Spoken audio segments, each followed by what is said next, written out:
Hello everyone, एक बार फिर से आप सबका स्वागत है आपके अपने ही channel cake for you by Yeshika में।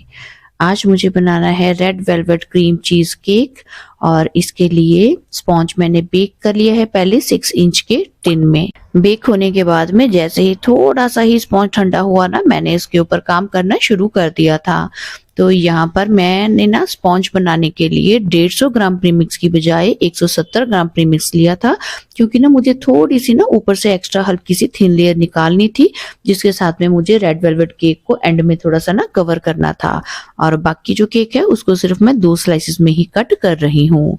ये जो केक है ये मुझे हाफ केजी में बनाना है, इसीलिए मैंने यहाँ पर 6 इंच के टिन में बेक किया और सिर्फ 2 स्लाइसेस इसकी कट की हैं।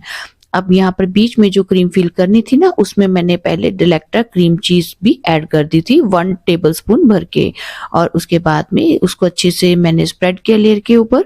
और यहाँ पर फिर मैंने व्हाइट चॉकलेट कंपाउंड को ग्रेट करके ऊपर सेंटर में ना क्रीम चीज वाली लेयर के ऊपर ही डाल दिया था। और यहाँ पर मैंने अपनी केक की लास्ट लेयर भी रख दी है। अब इसको अच्छे से ना हम क्रीम के साथ में हर तरफ से अच्छे से पैक कर लेते हैं। एक्चुअली में ये केक जो है ना मुझे बनाना था हार्ट शेप में, तो इसके लिए मैंने पहले राउंड शेप में बना लिया था। उसके बाद में मैंने इस तरीके से मार्किंग की और थोड़े थोड़े कॉर्नर से ना इसको कट कर दिया था। अब जिस दिन ये केक बनाना था ना, उस दिन मेरे पास 3 ऑर्डर थे केक बनाने के, तो इतना टाइम ही नहीं था कि मैं इसको ना थोड़ा टाइम सेट करने के लिए फ्रिज में रख देती। इसलिए साथ के साथ ही मैंने क्रम कोटिंग करते हुए ही ना इस पे काम शुरू कर दिया था, इसको हार्ट शेप में बनाने के लिए। और यहाँ से सेंटर से भी थोड़ा सा ना वी की शेप में मैंने कट लगा दिया था, ताकि जो हार्ट की शेप है वो अच्छे से बन जाए। बस अब हर तरफ से ना इसको क्रीम के साथ में मैं कवर कर रही हूँ, ताकि कुछ टाइम के लिए मैं इसको फ्रीजर में रख दूं। कम से कम 5 मिनट के लिए भी फ्रीजर में रख दूंगी, उतने में भी ये अच्छे से क्रम कोटिंग के बाद में ना सेट हो जाएगा, सो दैट हम इस पे आगे का काम शुरू कर सकें। जब मैंने आपके साथ लास्ट वीडियो शेयर की थी जिसमें सिटिंग गर्ल टॉपर के साथ में मैंने केक बनाया था ना, ये वाला ऑर्डर भी मेरे पास उसी दिन ही आया था। मेरे पास ना उस दिन 3 केक के ऑर्डर एक के साथ एक आ गए थे। पहले मैं 2 किलो का केक बना रही थी, वो बनाते बनाते मेरे पास ये हाफ केजी का ऑर्डर आया, और जब इसको बना रही थी तब एक और ऑर्डर भी आ गया था। तो इस तरीके से मेरे पास 3 ऑर्डर हो गए थे। अब यहाँ पर इसकी क्रम कोटिंग कंप्लीट होने के बाद में कुछ टाइम फ्रिज में रखा, और फिर इसको अब मैं व्हाइट क्रीम के साथ में ही कवर कर रही हूँ। बहुत ही टाइम की शॉर्टेज थी, कुछ समझ नहीं आ रहा था कैसा डिजाइन बनाना है, बट झट से मैंने क्रीम व्हिप की और इसके ऊपर बिना काम स्टार्ट कर दिया था। जो पहले केक में से थोड़ी सी क्रीम बची थी उसके साथ में क्रम कोटिंग मैंने कंप्लीट की, बाद में थोड़ी सी और क्रीम व्हिप की इसका डिजाइन कवर करने के लिए। अब देखिए जैसे हमने शेप में ये क्रीम अप्लाई की है, बस उसी तरीके से ना हम इसको हार्ट शेप में अच्छे से प्रॉपर कवर करते हुए, और इसको पैलेट नाइफ के साथ में या फिर आप स्क्रैपर के साथ में इसको अच्छे से फिनिशिंग कंप्लीट कीजिए।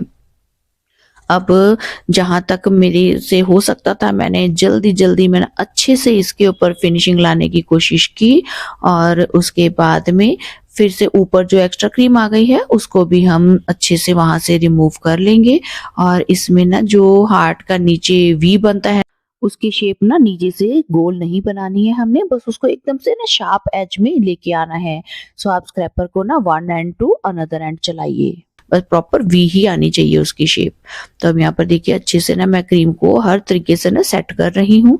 अब जो कुछ पार्ट मेरा नीचे से केक का दिख रहा है ना, उसको हम डिजाइन में कवर कर लेंगे। अब नीचे से जो बॉटम में एक्स्ट्रा क्रीम लगी थी उसको भी मैंने साफ कर दिया है।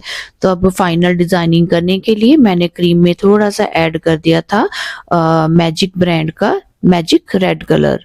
तो उसके बाद में थोड़ा सा डार्क रेड टोन में मेरे पास ना क्रीम बन गई थी। उसको मैंने पहले बेस में नीचे एक मोटी सी लेयर में ना सिर्फ एक सिंगल लाइन में ही अप्लाई कर दिया था, क्योंकि इससे ना जो नीचे स्पॉन्ज दिख रहा था वो वाला पार्ट भी मुझे छुपाना था। अब इसके बाद में मैंने सबसे छोटे वाले पैलेट नाइफ का यूज किया और बस नीचे से ऊपर की ओर ना इस तरीके से स्ट्रोक देने शुरू कर दिए थे, जिससे कि जो स्पॉन्ज दिख रहा है वो वाला पार्ट भी छुप जाएगा और साइड पर एक डिजाइन भी बन जाएगा। ये था तो छोटी सी बच्ची का बर्थडे केक था, और बट उसको ना ये हार्ट शेप में चाहिए था।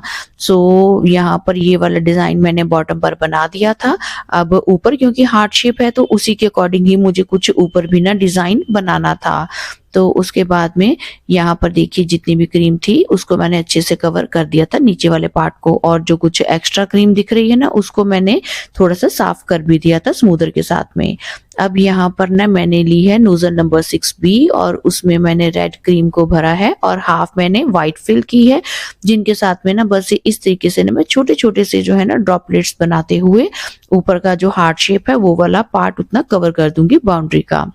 तो अब अंदर वाला डिजाइन बनाने के लिए मैंने छोटा कुकी कटर हार्ट शेप का लिया, उसको सेंटर में रखा, एक मार्किंग ली और फिर व्हाइट क्रीम के साथ में ही ना यहाँ पर मैंने एक हार्ट का डिजाइन बना दिया था और अंदर मैंने फिल करना शुरू कर दिया था। स्पॉन्ज की जो हमने एक एक्स्ट्रा लेयर उतारी थी ना उसको अच्छे से मैंने क्रश कर लिया था और बस उसको डायरेक्ट ही यहाँ पर मैंने फिल कर दिया है बीच में। आप चाहें तो इस स्पॉन्ज की लेयर को अच्छे से क्रश करके और आप स्लो फ्लेम पर ना इसको रोस्ट कर सकते हैं। ड्राई रोस्ट कर लेंगे तो ये एकदम से ना महीन पाउडर के जैसा ही बन जाएगा। फिर इसको आप छान कर भी ऊपर लगा सकते हैं, बट मेरे पास टाइम की शॉर्टेज थी तो मैंने वो वाला प्रोसेस नहीं किया, बस डायरेक्ट ही यहाँ पर स्पॉन्ज का क्रश करके अच्छे से उसको बीच में फिल कर दिया है। बस ये सेंटर पार्ट को मैंने ऐसे फिल किया और फिर उसके बाद में ना अब थोड़ा थोड़ा सा जो स्पॉन्ज है वो बाहर भी निकल रहा था मेरे इस वाले पार्ट से, तो इसके लिए ना मैंने यहाँ पर एक एक पार्ट और ऊपर लाइन कंप्लीट कर दी थी, बस ऐसे ये छोटे छोटे ड्रॉप्स बनाते हुए।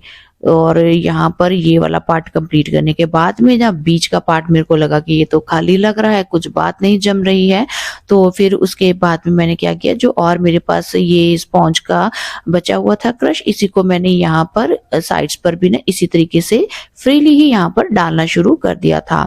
अब डालते डालते क्या हुआ, साइड कवर करने की बजाय वो ना ऊपर टॉप पार्ट पर भी आकर गिरता गया, तो उसके बाद में मैंने और जितना भी बचा हुआ था उस सबको भी लिया और टॉप पार्ट को भी मैंने इसी स्पॉन्ज की लेयर के क्रश किए हुए पार्ट के साथ में ना मैंने कवर कर दिया था। एक बार तो मेरे को लगा कि ये जो डिजाइन है ना ये बस ऐसा लगा कि एक बार तो हौश पौश सा ही मच गया है, बट जब एंड में मैंने इस डिजाइन को अच्छे से कवर करने के बाद में देखा तो आप मानेंगे मेरे घर में सभी को ही ना ये डिजाइन बहुत ही ज्यादा अच्छा लगा। तो उस दिन मेरे पास 3 केक के ऑर्डर थे और ये डिजाइन सभी को ही मेरे घर में सबसे ज्यादा पसंद आया तीनों केक्स में से। तो ये देखिए रेड पार्ट के साथ में ना मैंने जो सेंटर व्हाइट पार्ट दिख रहा था उस सारे ही पार्ट को मैंने यहाँ पर कवर कर दिया था। तो लास्ट में जब मैंने नीचे से बोर्ड भी साफ कर दिया था तब एक्चुअली में ना इस केक की लुक प्रॉपर नजर आ रही थी। तो मैं अब आपको दिखाती हूँ कि फाइनली मेरा केक कैसा दिख रहा था। ये देखिए यहाँ पर ना मैंने कोई स्प्रिंकल डाले हैं ना कोई पर्ल्स डाले हैं, बस जो हमने एक थिन सी लेयर उतारी थी अपने स्पॉन्ज की उसी के साथ में ही केक की डेकोरेशन कितनी अच्छी लग रही है। अब आप बताइए, अगर आपको आज का डिजाइन पसंद आए तो फिर इस वीडियो को लाइक कीजिएगा और अगर चैनल पर पहली बार आए हो तो फिर इस चैनल को सब्सक्राइब करना मत भूलिएगा। जल्दी ही मिलूंगी एक और वीडियो में। Till then bye bye, thanks for watching.